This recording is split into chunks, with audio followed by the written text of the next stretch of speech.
नमस्कार साथियों, स्वागत है आप सभी का। आज हम 12 जून 2021 के मोस्ट इम्पोर्टेंट करंट अफेयर्स का डिस्कशन करेंगे। तो चलिए शुरुआत करते हैं आज के हमारे सेशन की। तो हमारा आज का पहला जो टॉपिक है वो है इस प्रकार की भारतीय अभिनेत्री नीलोत्तमा शोम ने यूके एशियन फिल्म फेस्टिवल 2021 में सर्वश्रेष्ठ अभिनेत्री का पुरस्कार जीता है।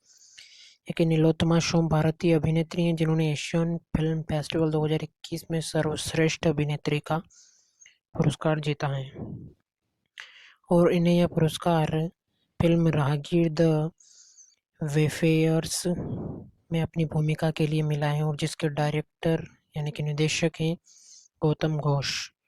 और यूके एशियन फिल्म फेस्टिवल 2021 का यह 23वां संस्करण है ओवरऑल। और नीलोत्तमा के अलावा इस फिल्म निर्माता गौतम घोष को भी सर्वश्रेष्ठ निर्देशक का पुरस्कार मिला है यूके एशियन फिल्म फेस्टिवल 2021 में। ठीक है, तो ये हमारा पहला आज का टॉपिक कंप्लीट होता है। अब हम आगे बढ़ते हैं हमारे अगले टॉपिक की ओर। हमारा जो अगला टॉपिक है वो है प्रसिद्ध राष्ट्रीय पुरस्कार विजेता बंगाली फिल्म निर्देशक बुद्धदेव दास गुप्ता का निधन हो गया है। ये थे बुद्धदेव दास गुप्ता जिनका निधन हो गया है और इन्होंने बंगाली सिनेमा में योगदान के लिए कई सारे राष्ट्रीय पुरस्कार जीते हैं। तो इनमें से जो इनके मेन राष्ट्रीय पुरस्कार उनके बारे में यदि हम बात करें तो बाघ बहादुर मिला, बाघ बहादुर फिल्म के लिए इन्हें राष्ट्रीय पुरस्कार मिला है। चरचर फिल्म के लिए मिला है। लाल दर्जा फिल्म के लिए इन्हें राष्ट्रीय पुरस्कार मिला है। मिंडो मेयर के लिए मिला है। उपाख्यान और कालपुरुष के लिए इन्हें मिला है। सर्वश्रेष्ठ फिल्म के लिए, सर्वश्रेष्ठ निर्देशन के लिए इन्हें भी राष्ट्रीय पुरस्कार मिला है जब इन्होंने उत्तरा फिल्म में या फिर स्वप्नेर दिन इन फिल्मों का निर्देशन किया था। इन्हें सर्वश्रेष्ठ निर्देशक का राष्ट्रीय पुरस्कार भी मिला है बुद्धदेव दास गुप्ता को। इसके साथ ही इन्हें सर्वश्रेष्ठ फीचर फिल्म के लिए राष्ट्रीय पुरस्कार मिला है दुरत्व फिल्म के लिए, फेरा फिल्म के लिए और तहदार कथा फिल्म के लिए। सर्वश्रेष्ठ कला सांस्कृतिक फिल्म के लिए राष्ट्रीय पुरस्कार भी मिला है। उसमें जो है वो है ए पेंटर ऑफ एलोक्वेंट साइलेंस, इसके लिए गणेश पाइन, इसके लिए इन्हें मिला था 1998 में। और सर्वश्रेष्ठ कथा जो थी इनकी राष्ट्रीय पुरस्कार जिसे मिला था वो थी फेरा 1987 में। तो प्रसिद्ध बंगाली फिल्म निर्देशक बुद्धदेव दास गुप्ता का निधन हो गया है। अब हम आगे बढ़ते हैं हमारे आज के अगले टॉपिक की ओर। हमारा जो अगला टॉपिक है वो है बिटकॉइन के बारे में। तो बिटकॉइन जो है उसमें मैनहट्टन न्यूयॉर्क में स्थित एक blockchain analysis company chain analysis ने अपनी रिपोर्ट में यह बताया है कि बिटकॉइन में जो फ़ायदा हुआ है उसमें कहाँ के यानी कि किस देश के व्यापारियों को कितना फ़ायदा हुआ है 2020 में। तो अमेरिका के व्यापारियों को 4.1 अरब डॉलर का फ़ायदा हुआ है। चीन के व्यापारियों को 1.1 अरब डॉलर का फ़ायदा हुआ है। और बिटकॉइन निवेश लाभ 2020 में शीर्ष 25 देशों में भारत का स्थान 18वें स्थान पर है और उसका कुल लाभ है 241 अरब डॉलर का। ये भारत की स्थिति है। ठीक है, अब हम यदि आगे बढ़े तो हमारा जो अगला टॉपिक आता है वो आता है पूर्व बॉक्सिंग स्टार डिंको सिंह के निधन के ऊपर। तो एशियाई खेलों में स्वर्ण पदक विजेता पूर्व बॉक्सिंग स्टार डिंको सिंह का निधन हो गया है। वे लंबे समय से लीवर कैंसर से जूझ रहे थे। मणिपुर निवासी डिंको सिंह ने 1998 के एशियाई खेलों में भारत के लिए स्वर्ण पदक जीता था। ये खेल बैंकॉक थाईलैंड में आयोजित किए गए थे। उन्हें 1998 में ही अर्जुन पुरस्कार मिला था और 2013 में भारत के चौथे सर्वोच्च नागरिक सम्मान पद्मश्री से इन्हें सम्मानित किया गया था। भारत के पूर्व बॉक्सिंग स्टार डिंको सिंह को। ठीक है, तो ये हमारा टॉपिक कंप्लीट होता है डिंको सिंह के बारे में। अब हम आगे बढ़े तो हमारा जो नेक्स्ट टॉपिक आता है वो आता है दुनिया में जो कुछ ऐसे शहर हैं, दो प्रकार के शहर हैं। एक ऐसे शहर जहाँ पर आप रहने के लिए वो आपके योग्य हैं, यानी कि आपके लिए सर्वश्रेष्ठ शहर है जहाँ पर आप रह सकते हैं, आपके जीवित रहने की वहाँ पर संभावना ज़्यादा है, वहाँ पर आपको लंबा जीवन जीने की संभावना मिलेगी। और एक ऐसे शहर है जहाँ पर आप रहे तो आपके जीवन की अवधि सीमित हो सकती है। तो इस पर एक रिपोर्ट प्रकाशित हुई है इकोनॉमिक्स इंटेलिजेंस यूनिट (EIU) द्वारा प्रकाशित की गई ग्लोबल लाइबिलिटी जीवित रहने की योग्यता इंडेक्स 2021 में न्यूजीलैंड और ऑस्ट्रेलिया के शहर सबसे आगे रहे। यानी कि न्यूजीलैंड देश और ऑस्ट्रेलिया देश के शहर सबसे आगे रहे हैं इस रिपोर्ट में। तो न्यूजीलैंड शहर ऑकलैंड को कोविड-19 के विस्तार को नियंत्रित करने के लिए सर्वश्रेष्ठ स्थान दिया गया है, न्यूजीलैंड के ऑकलैंड को। और जापान की ओसाका शहर को दूसरा और ऑस्ट्रेलिया के एडिलेड शहर को तीसरा स्थान मिला है इस रिपोर्ट में। और सीरिया की राजधानी दमिश्क की स्थिति इसमें सबसे खराब बताई गई है, क्योंकि वहाँ पर आतंकवादी हमले वगैरह भी हुआ करते हैं बहुत सारे, और भी कई सारी समस्याएं हैं वहाँ पर, इसलिए उसकी स्थिति सबसे खराब बताई गई है।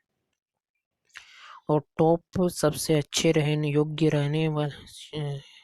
योग्य शहरों की सूची के यदि हम देखें तो उसमें ऑकलैंड टॉप पर करता है जो कि न्यूजीलैंड में है। उसके बाद ओसाका जापान में है, एडिलेड जो ऑस्ट्रेलिया में है, वेलिंगटन है उसके बाद जो कि न्यूजीलैंड की राजधानी भी है, टोक्यो जापान में है, पर्थ ऑस्ट्रेलिया में है और ज़्यूरिख स्विट्ज़रलैंड में है। इसके बाद नंबर आता है जिनेवा जो कि स्विट्ज़रलैंड में है। फिर इसके बाद मेलबोर्न का नंबर आता है जो ऑस्ट्रेलिया में है। और फिर अंत में ब्रिस्बेन में भी आप रह सकते हैं जो कि रहने योग्य शहर ही हैं जो कि ऑस्ट्रेलिया में है, ब्रिस्बेन ऑस्ट्रेलिया में। तो इसके अलावा भी जो उन्होंने 10 सबसे ख़राब ऐसे शहर बताए हैं जहाँ पर आपको नहीं रहना चाहिए वो हैं दमिश्क जो सीरिया में है, लागोस नाइजीरिया में, पोर्ट मोरेस्बी जो कि पापुआ न्यू गिनी में है, और ढाका बांग्लादेश, अल्जीरियस शहर हैं अल्जीरिया में, त्रिपोली है लीबिया में, कराची का नाम आता है उसके बाद जो कि पाकिस्तान में है, फिर हरारे का नाम आता है जो कि जिम्बाब्वे में है, फिर डोवाला का नाम आता है जो कि कैमरून में है।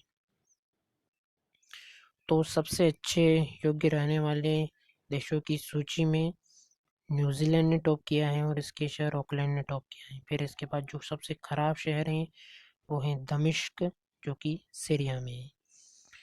तो यदि आप भविष्य में रहना चाहें तो इन शहरों में से चुन सकते हैं। ठीक है, अब हम यदि आगे बढ़ें तो हमारा जो अगला टॉपिक आता है वो आता है फरारी के बारे में।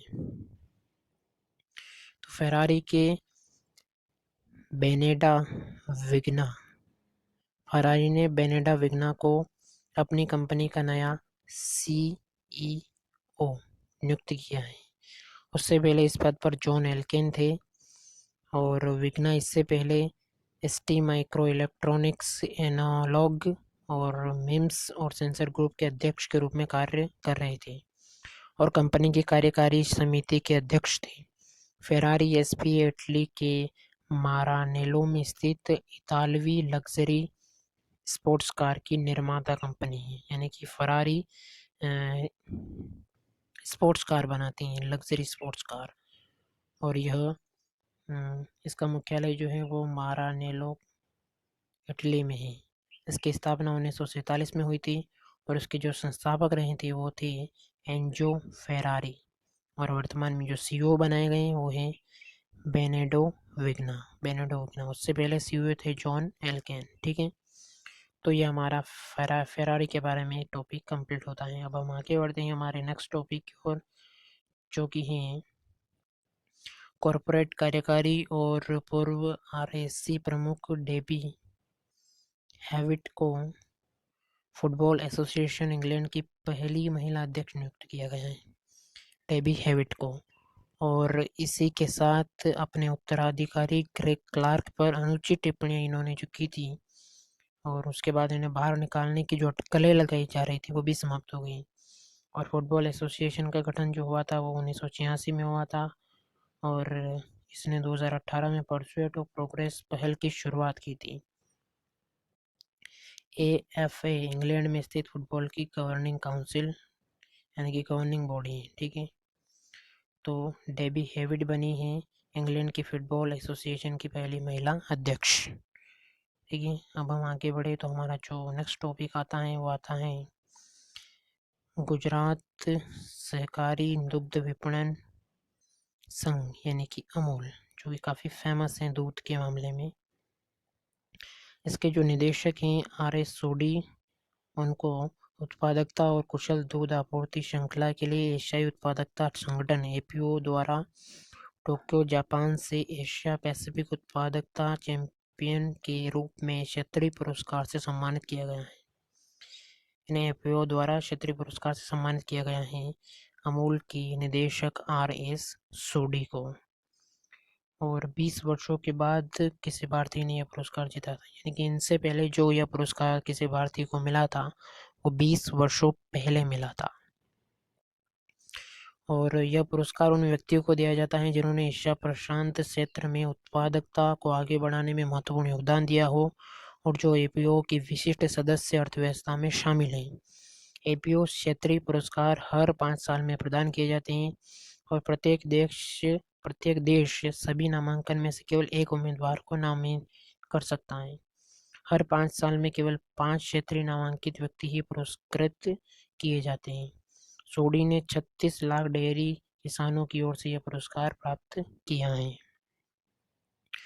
तो अमूल के प्रबंध निदेशक RS सोडी को मिला है APO का क्षेत्रीय पुरस्कार, पैसिफिक उत्पादक चैंपियन पुरस्कार, ठीक है। अब हम आगे बढ़ते हैं जो हमारे नेक्स्ट टॉपिक है उसकी ओर। हमारा जो आज का आखिरी टॉपिक है वो है भारतीय विदेश सेवा IFS अधिकारी की नागराज नायडू को संयुक्त राष्ट्र महासभा के अध्यक्ष और मालदीव के विदेश मंत्री अब्दुल्ला शाहिद द्वारा चीफ डे कैबिनेट नामित किया गया है। उन्हें जब सभी देश कोविड-19 महामारी से जूझ रहे हैं विश्व निकाय को सामान्य करने का नेतृत्व करने के लिए 1 साल के लिए नामित किया गया है के नागराज नायडू को। नायडू संयुक्त राष्ट्र में भारत के उप स्थायी प्रतिनिधि हैं और वह भारत सरकार से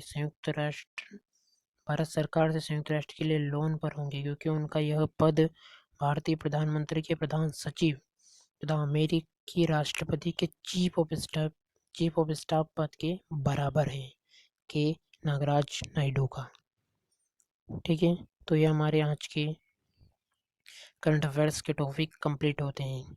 आपको अंत में एक सूचना दे दी जाए कि जो पिछली बार भी हमने एक जिक्र किया था, हमारे YouTube पर एक बेहद ही बेहतरीन चैनल है शुभम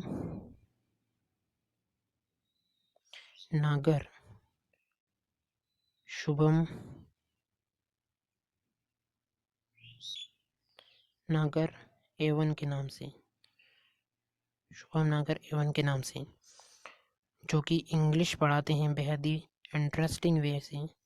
आप YouTube पर जस्ट सर्च कीजिएगा शुभम नागर A1, आपको मिल जाएगा इंग्लिश का एक बेहतरीन चैनल। इस पर आप बहुत ही इंटरेस्टिंग और फनी वे में इंग्लिश पढ़ सकते हैं। तो बिल्कुल सर्च कीजिएगा शुभम नागर A1 को। धन्यवाद, शुक्रिया।